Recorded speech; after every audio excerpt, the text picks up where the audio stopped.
I'm fine, thanks. How are you? Good. All right, let's go ahead and get started. So we are recording today. Just want to let you know that we're going to be recording our gathering today, and then we will be sharing this out on our landing page for the Workshare series. So you will all be able to share this out with anybody in your network that you would like to. All right, so today is our second Workshare gathering.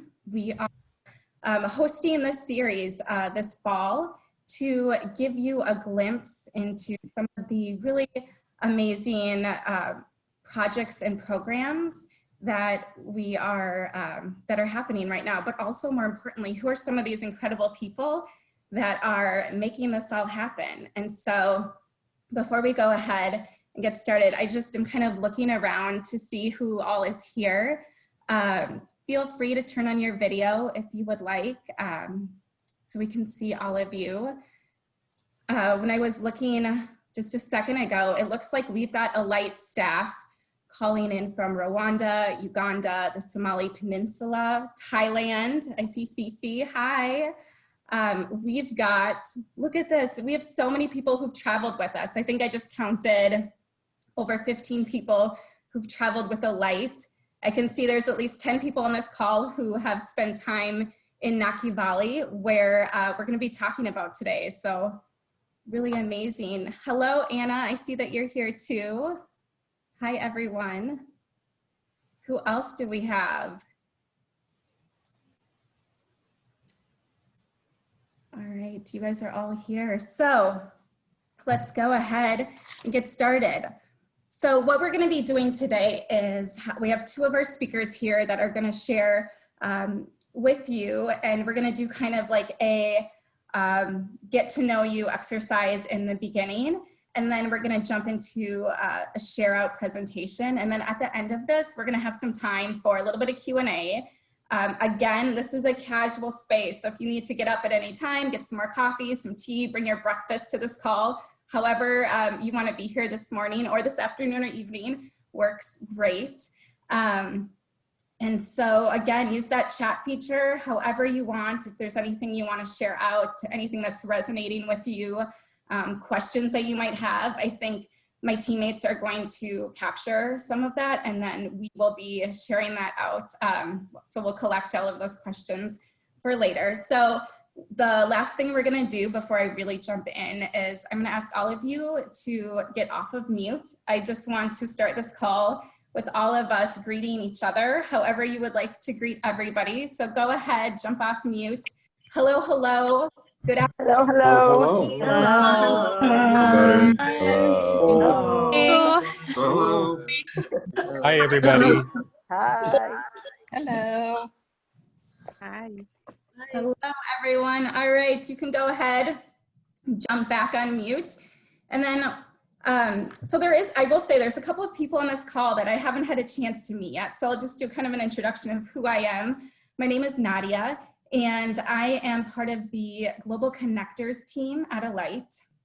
I'm based in Minneapolis. It's also where I live.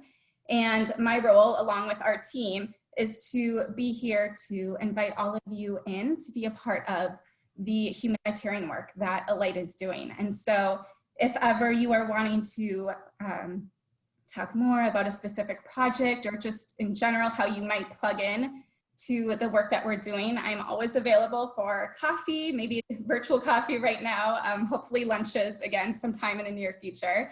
And I just want to call out the rest of the Global Connectors team who's here. They're probably waving right now, so I'm just going to say their names. We've got Zoo, we've got Tarangi, Alyssa, Angela, so they're probably all waving. And so we are your Global Connectors team here to talk with you anytime that you would like. And so I think that everyone here is pretty familiar with Alight. So as you know, we work with displaced communities and also communities who are faced with extreme fragility across the globe. So places like Pakistan and El Salvador. And we're working alongside these amazing people to help rebuild their lives and have them feel and be full of joy and dignity and connection and purpose. And, you know, while we've been responding to this pandemic this year, I think more than ever, we've seen the abundance in the communities and the places where we're working. And I just think today is such a great example with what we're going to be talking about to really feel that abundance that is there in so many places. And so with that, I'm going to go ahead and talk to you about our speakers today. So we have two speakers. We have Andrew and Michelle. And so I'll start with Andrew. So Andrew works for Alight. He is based in Uganda, and he manages and implements all of our impact projects and initiatives in Nakivale Refugee Settlement. And so for anyone that hasn't been to, I'm going to try to pin him in the sun here. For anyone that hasn't been to Nakivale, I'll just give you a little bit of a landscape of it so you can kind of feel the space where Andrew is working. So Nakivale is one of the oldest and largest refugee settlements in Uganda and really the world. There are about 130,000 people living there from 13 different countries, but also many Ugandan nationals. And the settlement was established in the late 50s. And so that gives you an idea of that space. What I want to tell you about Andrew today is, oh man, I have a lot of things I want to tell you about Andrew. But what I will say is he has the most amazing commitment and dedication to the communities that he is working with in Nakivale. And I think he is, I'll speak for myself, he is a daily inspiration for why we're all here doing this work. And internally, he proudly refers to himself as Team No Sleep. And that is true. I will tell you, that is very true. And if you've ever heard of the World Refugee Day 5K, which many of you have gone and participated in, he's the magician that is kind of behind the scenes in Nakivale, kind of pulling things together for that amazing event. So that's Andrew. Now I want to tell you about Michelle, our other speaker. So Michelle comes to us, she works at Edmonton in their Twin Cities office. That's also where she lives. And Michelle is also somebody who manages the We Can Learn Foundation, which is affiliated with Edmonton. And so Michelle has been this endless force of energy and support for not only Alight and the work that we're doing, but the Rubondo community, which you'll get to hear and learn about today. I don't think there's ever been a moment that Michelle hasn't been ready in these last few years to continue their partnership. She's always looking for what's the next thing, how else can we have a deeper connection. And so if I were to sum up Michelle's dedication in one word, I think it would be unstoppable. So that's Michelle. And so I do want to share a little bit about our partnership with the We Can Learn Foundation, just to give you a little bit of framework, because it's a huge part of why we're all here today.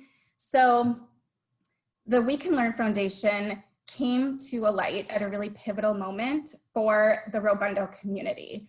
So, you know, this is a community, and again, Andrew's going to talk about this, but it's a really remote space where there was no access to any education for some of the older kids, for all of the older kids that live here. And this is a big community. And it was a moment where this community said, like, we have to come together and we need to come up with solutions. And that meant brick by brick, quite literally, carrying these bricks to an open field with this dream of a school for all of the kids. And We Can Learn Foundation came in at that moment and said that they would 100% fund this school. And they've just been this really, really strong partner for Alight. One thing I really want to call out about them is that, you know, this wasn't just a project that they wanted to just check off a box and say they did. Like, the We Can Learn Foundation really came at this with wanting to know how they could have this really authentic connection and really amplify this group. And they've done that this whole time. Year after year, they come back and say, what's next? How can we have how can we offer more support, and how can we have another level of engagement with this community rather than just moving on to another organization or another country program or a region. So it's been really inspirational to see that partnership come to life in the way that it has. So, all right, let's go ahead and get started on our get to know the speakers activity. So we call this 5 and 5. So we're gonna do 5 questions in 5 minutes. I'm gonna do 3 for Andrew and 2 for Michelle. So Andrew, I am going to start with you.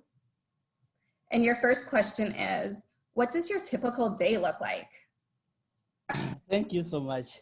My typical day, I spend the day defining myself. How do I work with the community? Because community, these are people who have the problems and they have the solutions. So I work with them by doing more of listening, finding out what is their dreams, how they navigate to solve the solution with them. By listening, I get to understand each and everyone's dream, the elderly, the young mothers, the young girls, the energetic youth who are boys and very innovative. So I spend a lot of doing listening in community, and also I do a lot of coordination and collaboration with the stakeholders. Stakeholders, these are people in authority, like the government offices, United Nations High Commission for Refugees, and the other district authorities to ensure that the community voices are raised up, because community has voice, but they always need us around to amplify their voices so that they can reach far in their dreams. Thank you. I love it. So you have very full days, as we all know, team no sleep. But tell us, so like, where do you find your inspiration in all of this? Yeah, I get so much inspired that these are people who are displaced from their homes, but they are not displaced in their thinking. So each time you bring an idea, they quickly catch up with it, and you get really a right answer to the idea you have brought. In fact, we are as a humanitarian worker for Alight, we are no longer working for this community. We work with them. You just get to them, you throw them a challenge, they always navigate. So I get inspired that I don't ask a question to myself and answer to myself. I ask a question to the human being there who are so inspiring. And actually, I realize sometimes I get challenged that the response they give you is very expounded beyond the answer you expected. Thank you. Yeah, that's awesome. Okay, so your last question is, describe in 3 words the Rubondo community. Rubondo community, geographically, this is a place which is stretched far away from the administrative unit. So I find, one, there has been under service delivery to this community, that in terms of administrative, in terms of opportunities, in terms of connection. 2, there is also disconnection from the global world. When I talk of global world, you find that Rubondo is 50 kilometers away from the administrative unit, where many of the agencies come and stop by. And some may feel, I cannot spend a half a day going to Rubondo. So you find that those few who can endeavor to reach Rubondo is when they will find those inspiring youth who have a lot of innovations, who have ideas to share out, but they cannot. So there is that disconnection from this community and innovation. These are very amazing people, but because of they are isolated, they are cut off, even in the network coverage. When you go to Rubondo, you may not access internet or a phone, kind of that. So I find the community is in that setting compared to other locations of the settlement. Thank you. Thanks, Andrew. All right, Michelle, are you ready? I think so. All right, hi, Michelle. Good morning. Good morning, my friend. All right. I want to know, who is your hero? You know, I think that's a hard question. I have so many people that I admire, and hero always seems so much bigger. So, I, of course, right away go to the women in my family. I have one grandmother who had to stop her formal schooling in 8th grade to take care of her family during World War II. And then she grew to be an accomplished woman who ran a farm and took care of her own family, without that formal education. Or my other grandmother who was working outside of the home way before it was an accepted thing to do. She was taking care of her family. She had a short time where she was a single mom taking care of 3 kids, and she was able to accomplish all of that. And then, of course, there's my mom who every day showed me you could work, take care of yourself, as well as raise a family. But then Nadia, as it gets bigger, I think about what We Can Learn has done with the Alight organization and the amazing women whose stories I've been able to learn through Andrew and through yourself in different areas of the world that are doing the same things in their own communities. And so, as I really think about this, right now, I think women really are my heroes. We're asked to do more than ever. This pandemic has made that even more visible to the importance of women in communities and homes being able to, take care of their families and their communities in rules that are still written for us from many, many moons ago. So everyday women are amazing me with what they're doing for themselves and their families. And, in this point in my life, I want to raise up the women around me because they're really, I just think right now, especially, they're the heroes of what's going on. I love that. Beautifully said. All right. So your next question, final question is, what's the best thing that has happened to you in the last month? There's another hard one. I think we're all in this weird pandemic, in stateside, we're in this weird election cycle. There really isn't, you just can't turn on the news and see good, and you're kind of stuck in the confines of your home. But, for me, it's really been looking internally. What has been the best thing for me in the last month is I have my family all together, my immediate family. So my daughter just graduated from college and she was in North Dakota, which, I'm so happy for her to go out on her own and do her thing, but now she's closer and she's within 30 miles again. So having her close to home. My husband is a teacher and he's teaching virtually, which I really love the fact that he's able to be here every day. He may not love it, but I do love having him here. And then my son is also going to school virtually, which honestly, when the school year started, he wasn't feeling it. But as the time has gone on, he really likes having that consistency every day. So I think for me, the best thing over the last month is just having my family close and knowing that we all are all really connected and nobody wants to leave each other yet, which I think is success right now. Total success. It's a new way, but everybody's navigating. Yeah. Right. That's awesome. Thank you.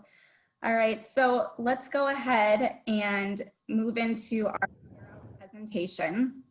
Andrew is going to lead the way on that. And just so everybody knows, again, like I keep saying, this is casual. So Michelle might be jumping in and just, feel free to go back and forth, you guys. So Andrew, why don't you go ahead and get started? And I just kind of want to have you maybe talk, you talked about this already a little bit, but maybe share a little bit more about that physical landscape of Rubondo. I know certainly when a lot of us here have traveled to Nakivale, I think it's always a surprise at how remote Nakivale is, but then Rubondo is even more remote. And so kind of just talking a little bit about that before you jump in. Yeah, thank you. Nakivale is 92 square kilometers in the locations, and Rubondo is stretched the extreme end of the settlement, which is 50 kilometers, that is a 45 to 50 kilometers from the administrative unit. And what does that mean? That the roads going to Rubondo are really hardly impossible in terms of potholes and in terms of the passage. So you find the place, it's not user friendly when you are traveling to Rubondo, and that comes with the servicing. When we talk about social services, that most people feel comfortable when you have a smooth things. They don't want to fold the sleeves in terms, maybe when it has rained, into that, because even in a vehicle sometimes it involves pushing the vehicle to access Rubondo. So this is the community we call Rubondo. It's a very extreme end on that. And yes, there are people living in Rubondo, are very amazing people, who has a lot of inspiration, who has a lot of dream, who really want to see the place change tomorrow. Thank you.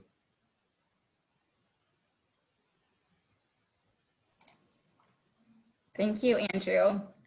So yeah, feel free to kind of just jump in and start sharing out all that you want to share today about the Rubondo community and this amazing project. Yeah, thank you.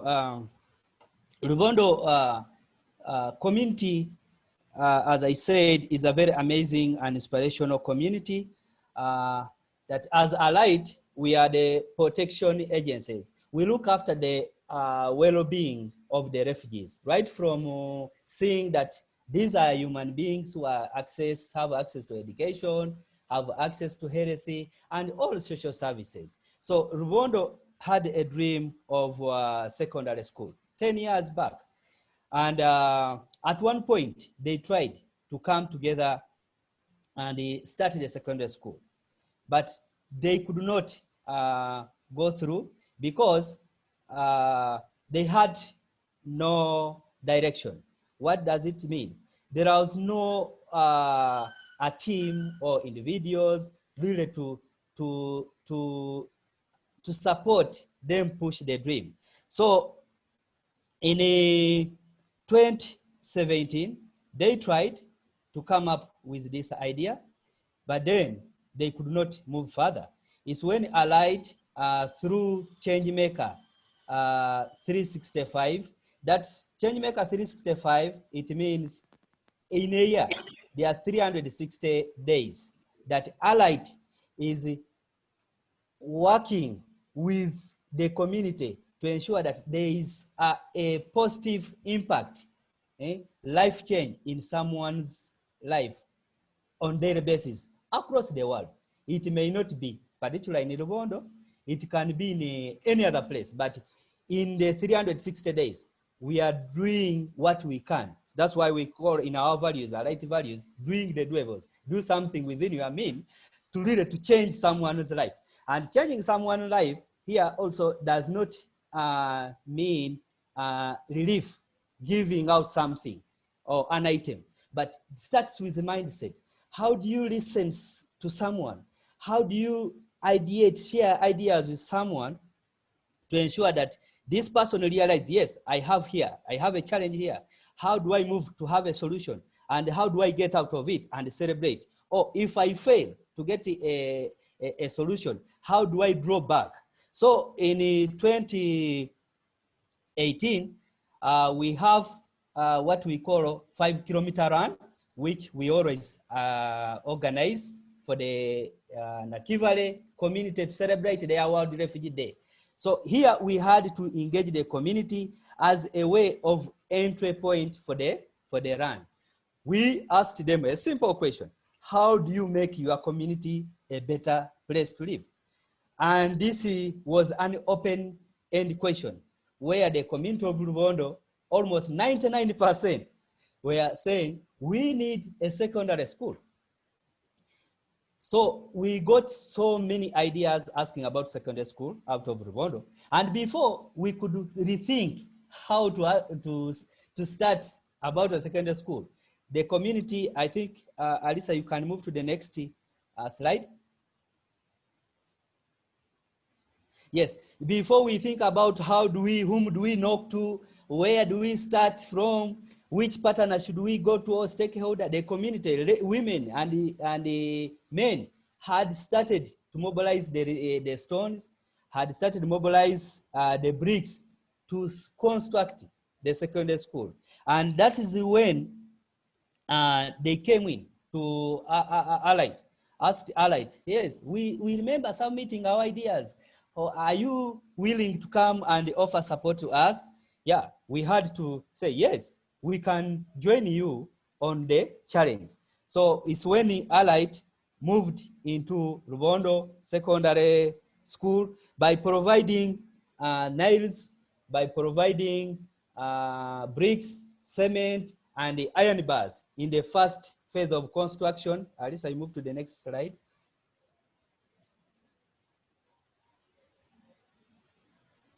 Alisa, can you move to the next slide?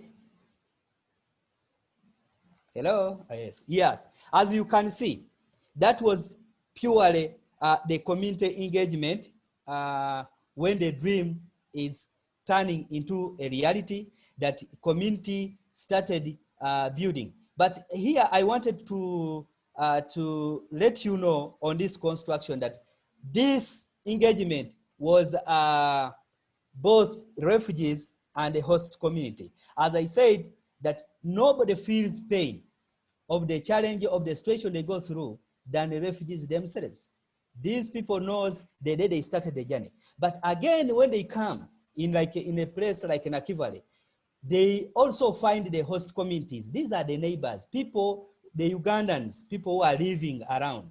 They have to come and share the limited resources, the land, the energy for cooking, water sources, all these natural resources is limited, but they have to share together. So it means they are brothers. There is a lot of brotherhood. So in this engagement, the refugees and the host community had to come together because they were all under the service. They wanted to see that their children go to school.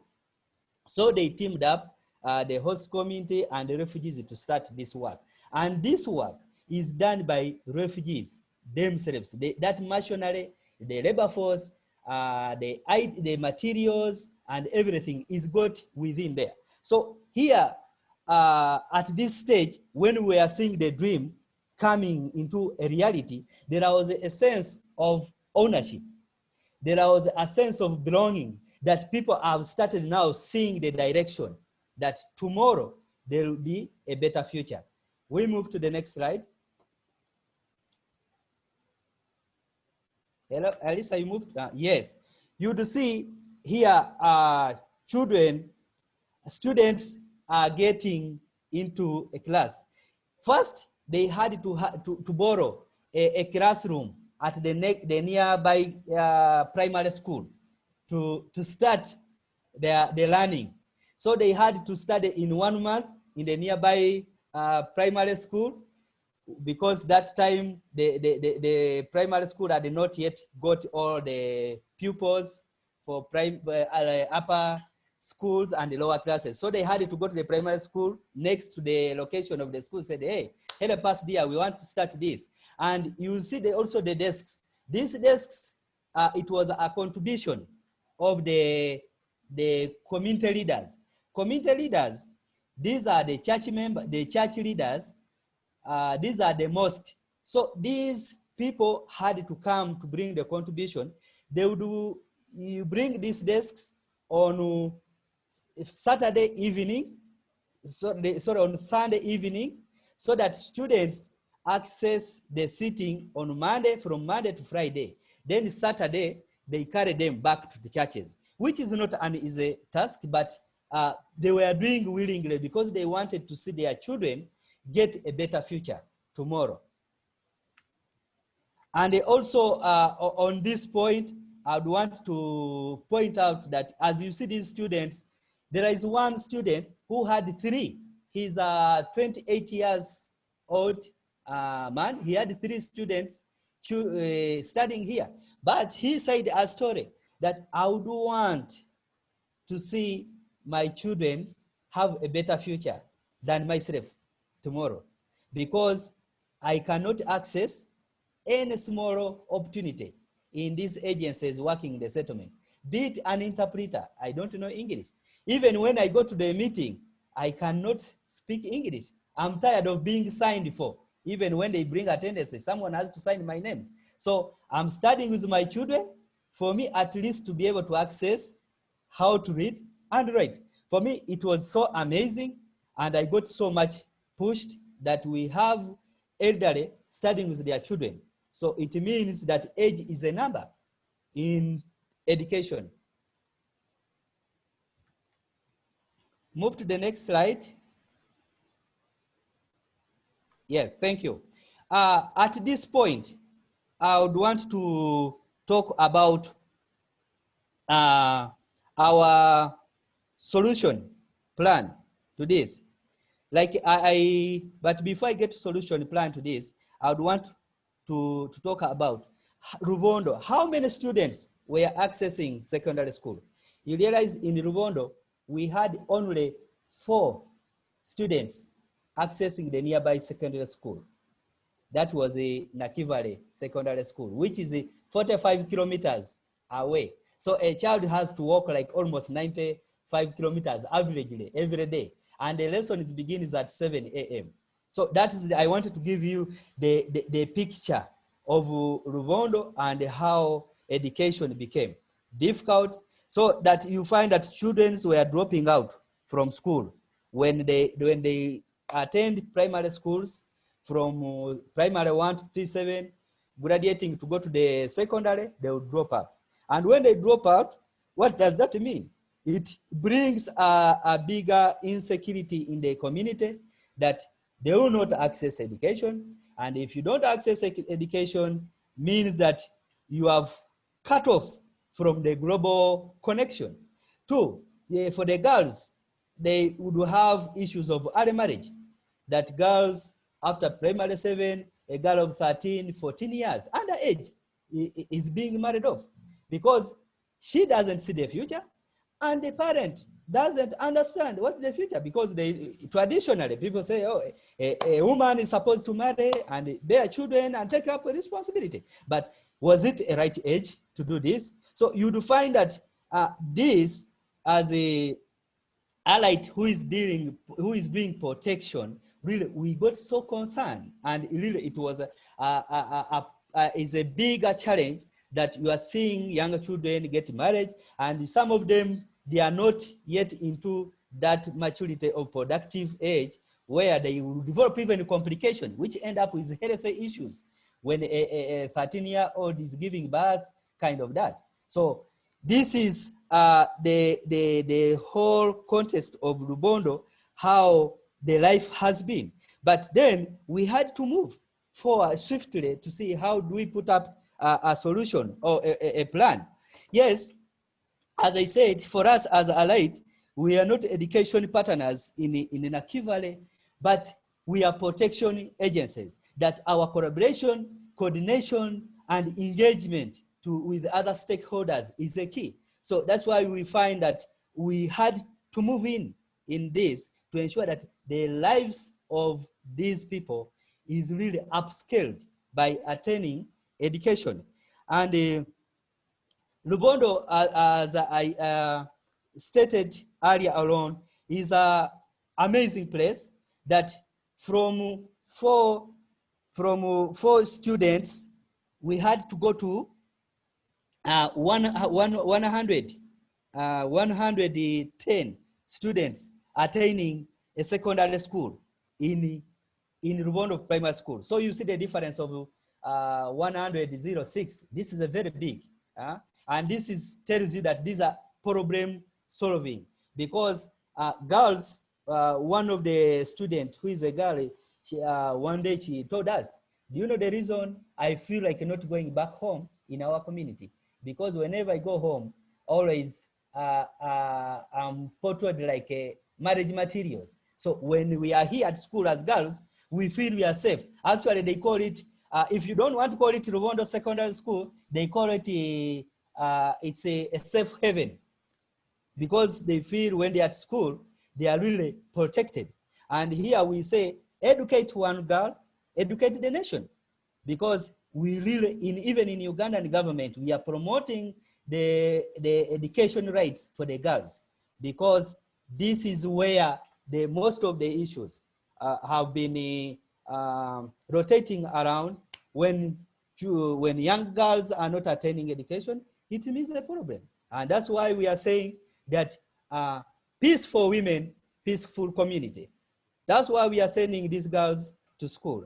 And perhaps this is where we energize ourselves when we are talking about Rubondo and when we are bringing energy of doing the doables in Rubondo. Here in the community of Rubondo, the parents had now to come in swiftly to change, to assign the roles. In this school, as Alisa, you may move to the next slide. Can move to the next slide. And I think this is the last slide. okay, it's fine. I can continue from there. Yeah. Sure, I can continue from there. In this Rubondo school, community had to show commitment right away. One of the community commitment of the community was to do community participation. Community participation is when the community come together to take up tasks by cleaning the school, slashing the school, demarcation, and some of them they are doing a pottery work. Pottery work is when you wake up morning, you go on the site when they are constructing to help to do any work assigned to that. And that was one of the commitment for the school from the day go. And also these schools, these parents are doing what we call students mobilization. They move door to door, sensitizing the community, raising awareness in the community to send their children back to school. And this has been this has been achieved that the school has got many students, parents are sending their children to school, and also this place, the third one has become a one-stop center, which I would say it's a team building center where the refugees and the host community come together. Because we have been having issues previously where the host community, the neighboring communities who are Ugandans say, no, for us as Ugandans, we are not being considered. But now here they come together, as you find the statistics that the refugees students in this school, they are 47 nationals and there are 63 refugees. So you find that the host community has really come up because they are all human beings. They live in the same community. They share the problems. So this was one-stop center to mitigate the issues, which was really an assumption in the mind of people saying, oh, now when refugees come in your community, even these other humanitarian agencies think about the refugees themselves and the nationals are left out. So you find that the communities are participating fully to sending students to school, ensuring that students, parents, by the way, there is also some contribution of $90, which parents contribute towards the facilitation or operation of the school. And this money goes for the buying things like a small scholastic, like a chalkboard, ensuring that teachers get something. And also, this has also created unemployment. We had 3 refugee teachers and 5 host communities neighboring around who were not able to go to attain employment somewhere out. But this is an opportunity. And I am sure by the end of this year or beginning this year, we shall have so many. And also this has come as a blessing that even those who do not have that dream of taking up teaching profession as an opportunity, now they are picking up because they do not see, they don't have a secondary school, they don't understand the language, local language, some other places when you move out the settlement. So now this is something which has come as a trigger to the young generation to ensure that in a teaching is also a profession and can be a benefit both to your livelihood and also to your family hold that you take home something. Also, I would want to really affirm that in the next generation, the Rubondo community will be connected to the global. And I see we are halfway, but I can see these people can talk to Michelle, can link up with Nadia, and Alight in Minneapolis. So for me, I'm seeing a lot of future in the Rubondo community, and some of there will be also refugees will not be left out in Rubondo in terms of decision making. I told you even as far as interpretation, we used to get someone from other zones to go with to the Rubondo Secondary to do interpretation, which was disservicing. Even someone say, now you have brought these people to interpret for us. Sometimes even they would tell you, no, this is not what we said. He said, how do you know? No, I saw the gesture of the body, how the person was rotating. I think this is not what I said. So we are trying to mitigate some of these things. And we are there. We are there. We're on the journey moving to that. And also the environment. I feel now, I think the environment is protected. We have girls. And when you see the population in these schools are girls. So that means that we are getting to the safer environment in Rubondo, that when girls are at school, we shall have protection and we shall have gender-based violence issues reduced in this community. And the issue of literacy, we are saying bye-bye in Rubondo. And I'm sure when we say literacy issue in Rubondo, it's bye-bye to us, meaning that now for us as agencies, we are going to do more working with them, listening.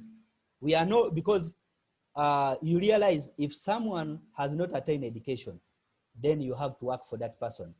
You have to ask a question, answer yourself, and give a decision. But now this is a point that now Rubondo, we are seeing that we are getting in that stage that we are going to be all partners in a decision making with the community. What happened next? A lot has happened since the first day of the Rubondo School. As I said, this is a center for the community. This Rubondo has a 31.3 acres of land. So, which is far beyond the school required land. The school required land is only 8 acres, but we have 33. So now Rubondo has become a demonstration garden where we are doing the kitchen garden, where the community, especially the mothers, come to plant a short period crops like vegetables. When now you come to Rubondo, you see a lot of vegetables, and always when the visitors comes, we ensure that you, at least you come with one tree and you plant around. So we are, people are getting food because some of the land we allocated to the community members because they are doing community participation, are doing communal farming to earn a living in there. And also, as I said, this school is not yet government funded, or we have not gotten a funder to pay for the teachers. So some of these farming activities, even teachers are involved. These are some of the generating activities done in this school.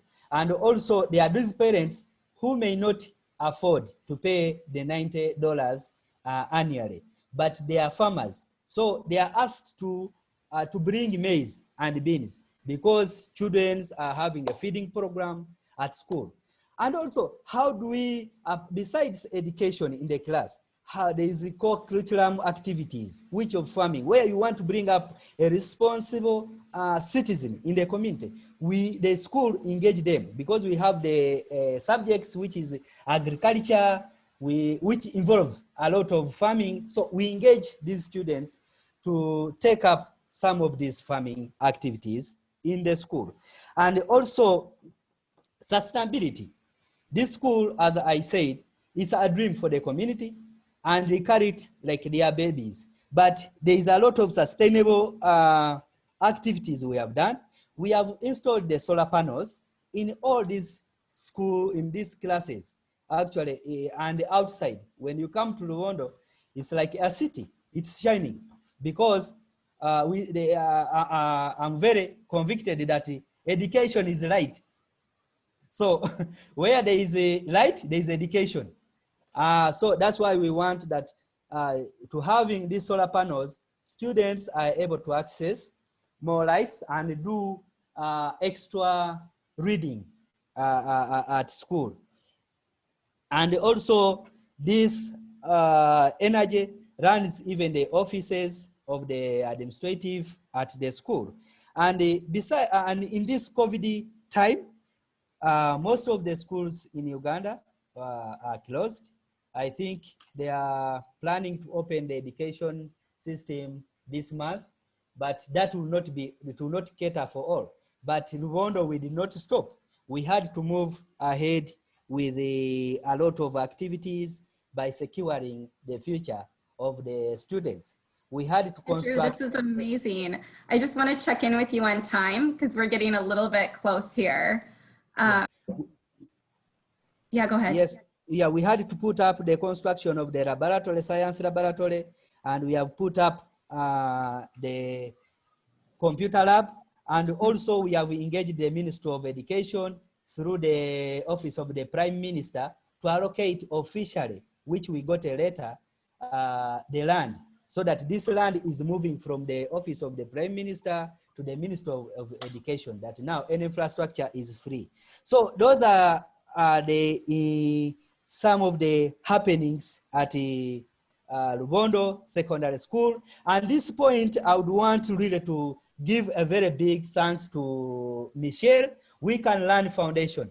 When we shared out this, this dream of the community through doing the Dwebo, they jumped in to come and support. And this point, Michelle, I thank you and I thank the foundation, and I would invite you at this point to say something about Rubondo and the next step of We Can Learn on Rubondo engagement. Thank you.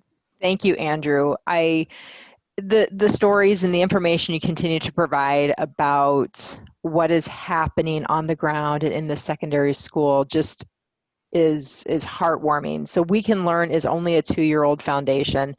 We're a brand new nonprofit, and our #1 goal is to help students learn in the communities that they grow up in and be able to make their communities even stronger. And when we were offered the opportunity to partner with Alight and provide funding for a secondary school in a community that never had it, that hit right to our founding principles.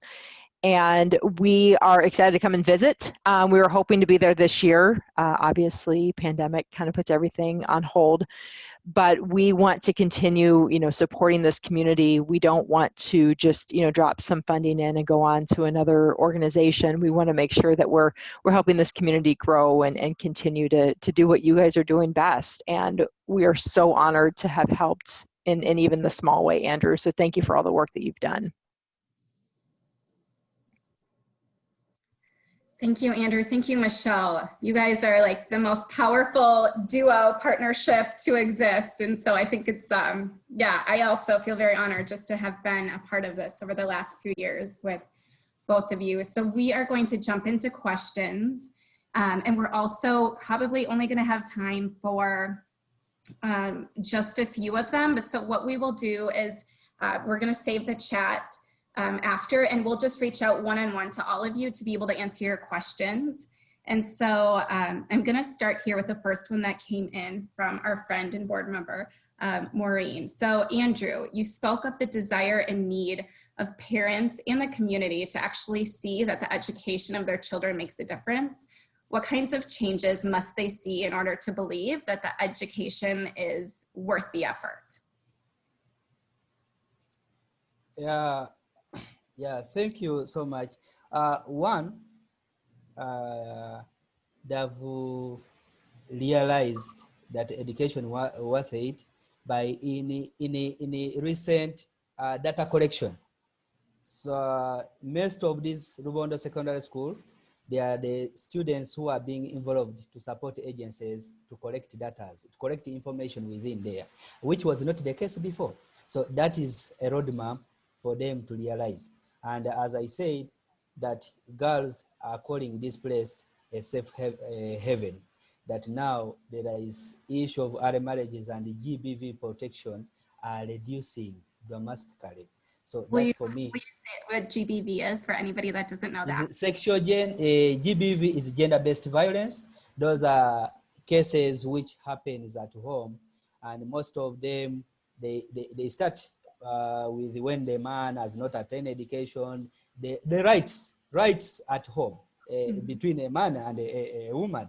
So when now, today, really, we are seeing that we are using these children who are at school as ambassadors in their community. They are actually their teachers to their parents there. Thank you. Thanks. So the next question is from Ted. Who are the teachers? The teachers are both refugees and the host communities within there. Very good. Okay, so sorry, I'm trying to like sort through all the questions here. So here's from our friend Ian. Thinking of a year from now, what would you like to see happen with the school? Yeah, one, I would want to see a lot of corrective efforts. Like I say now, the government has a lot of interest taking up the school, ensure that this becomes a national school, which is going to serve national-wise, not the small community of Rubondo.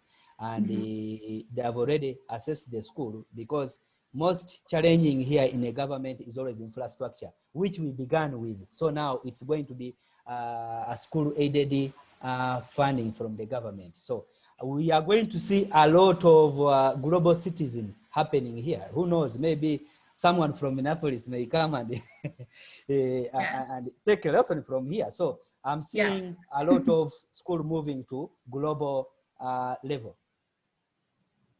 Awesome, thank you. All right, so we're gonna stop here with questions. We're gonna move on to sort of our wrapping up moment here. And so Alyssa, if you wanna just kind of pull up our flow code. So if everyone wants to go ahead, grab your phone. I'm gonna kind of take you through a quick little prompt here. So grab your phone and just turn on your camera. And so once you've got your camera on, you can just kind of push, just aim it right at this QR code, this Alight QR code. And then kind of click on it, and you should be able to have a prompt on the top of your screen. So just click on that, and it's gonna take you to our landing page so that you can register for any other Workshare gatherings that you wanna be a part of. There's more information. There is a donation button, of course, if you want to help keep all of this amazing work happening, however you would like to engage with us. And so I do want to tell you before we leave, next week we have a really amazing Workshare.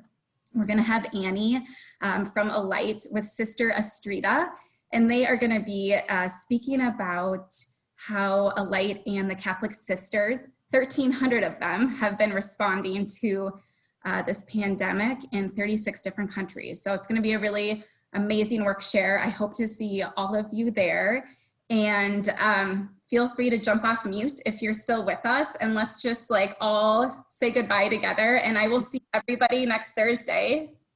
Bye-bye. Thank you. Bye. Bye. Bye. Thank you. Bye, everyone. Bye, everyone. Bye. Bye-bye. Thanks, everybody. Bye. Thank you, Andrew. Thank you, Michelle. Thank you, everyone. Thank you, Nadia. Hello, Deus. Thank you. Even Deuce was there. Bye, Carol. Bye, Nubu. Bye. Bye. Bye, Mike. Bye.